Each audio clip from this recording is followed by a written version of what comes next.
എൻ്റെ അടിയുറച്ച ബോധ്യമാണ്, തെറ്റല്ലാത്ത കാര്യങ്ങളിൽ അധികാരികളെ അനുസരിക്കണം.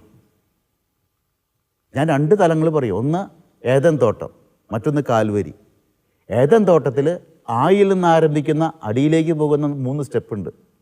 ഒന്ന് അഹങ്കാരം, ആദത്തിന് ഹവ്വയ്ക്ക് ദൈവത്തെ പോലെ ആകാൻ ഒരു ആഗ്രഹം, അവിടെ തുടങ്ങിയ അഹങ്കാരം. അപ്പോഴാണ് അനുസരണക്കേട് വന്നത്. അത് അധപതനത്തിലേക്ക് എത്തി. 3 സ്റ്റെപ്പ് താഴത്തേക്കുള്ളത്. അടിയിലേക്കുള്ള ആയിൽ നിന്ന് ആരംഭിക്കുന്ന 3 സ്റ്റെപ്പാണത്. മറ്റേ കാൽവരിയിൽ മുകളിലേക്ക് പോകുന്ന വീയിൽ നിന്ന് ആരംഭിക്കുന്ന 3 സ്റ്റെപ്പുണ്ട്. കർത്താവ് കാണിച്ചു തന്നതാണ്. വിനയം, കുരിശുമരണത്തോളം കീഴ്വഴങ്ങി.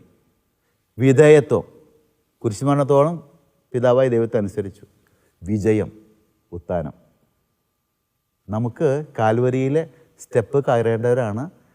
ഞങ്ങൾ സമർപ്പിതരും നിങ്ങൾ അൽമായരെന്നുള്ള ചിന്തയാണ് എൻ്റെ ഉറച്ച ബോധ്യം. അപ്പോൾ അനുസരണം അനുഗ്രഹദായകമാണ്. എൻ്റെ ഒരു ഉറച്ച ബോധ്യമാണത്. അവിടെ ഞാനെന്ന് പറയുന്ന എവിടെ ഈഗോ പോകണം. ഞാനൊരു മെത്രാനാണ്, എന്നിട്ട് എന്നോട് ഇങ്ങനെ പറഞ്ഞെന്നൊക്കെ ചിന്തിച്ചു കഴിഞ്ഞാൽ പ്രശ്നമായി.